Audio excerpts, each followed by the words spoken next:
Hello guys and welcome back to my channel. Today we're gonna take a close look on the new Eachine E55 folding quadcopter. This is the RTF version which comes with a dedicated transmitter. So let's open the box and see everything we get inside.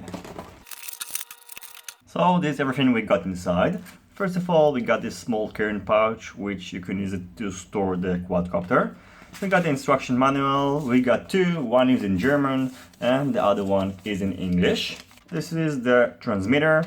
It's operated by three AAA batteries. We got this bag with the USB charger, screwdriver and two spare propellers. We've got this adapter that allows you to secure your mobile phone to the transmitter using this method.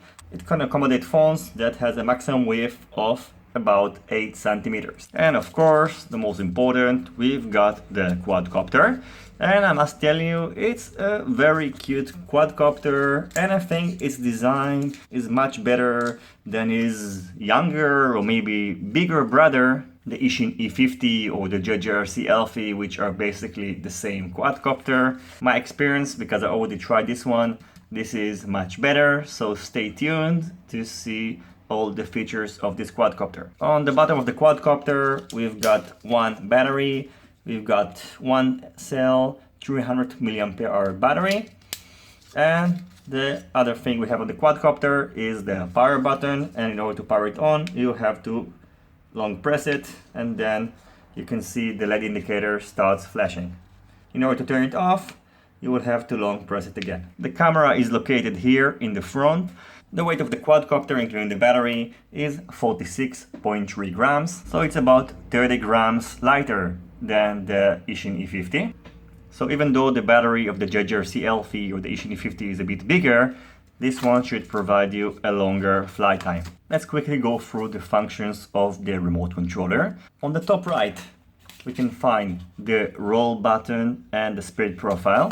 Short pressing it will change the speed of the quadcopter, so you have two options, slower and faster. And if you long press it and then just turn the right stick to the position that you would like to flip, the quadcopter will perform a flip. On the bottom we have the trimmers, so in order to trim the forward and backward of the joystick, you will have to just press this one or this one, and the left and right fine-tuning is done with these directions. Recording pictures is done by short pressing this button, and if you long press it, it will record videos. Of course, it will be saved on your smartphone. I'm gonna show you how to connect with the smartphone in a second.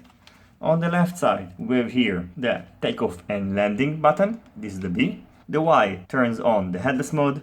The X is the one button start, which means we press it and then it will just take off. And on the bottom we have the on and off switch. Gyroscope calibration is done by holding the joysticks in this position, and then when it's on a flat surface, the gyros will be calibrated. In order to connect to either Android or an iPhone device, you need to download the Airfun UFO app.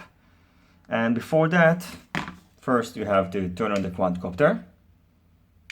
Then go to the settings. You need to find the Wi-Fi, which is Airfun UFO. There is no password. It will connect. Then just open the app and press play, and it will be connected. Now, one thing that you will notice, this is the lowest latency that I've ever seen in a Wi-Fi quadcopter. I'm going to measure the latency, but from what I've seen, this is spectacular. It's much better than the Eachine E50 and other quadcopters that I've tried.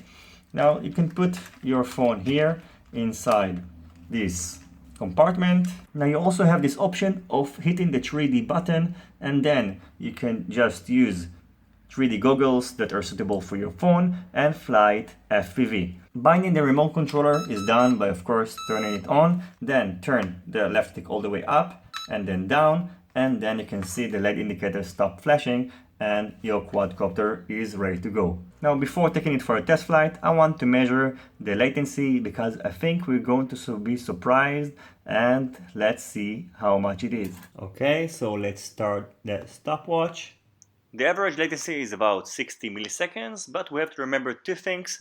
The phone was very close to the quadcopter, and the second of all, the resolution of the camera is much lower than the resolution of the Eachine E50, that's why it is faster. Charging is done by plugging the USB dongle into a USB port, then connect the JST connector. Once it will be turned on again, it means that the charging process has been finished. I think this quadcopter is a nice toy. It cost about $35 for the ready to fly version, and after flying FPV I came to the conclusion that you can't really fly FPV with it because after about 10 meters the delay was too high, so even though I was impressed by the low latency, it cannot be used with an FPV goggles to fly FPV with it. It is, however, a nice toy-grade quadcopter, and if you're looking for a gift or if you want to learn the basics of flying a quadcopter, I think it can provide you a good value for money.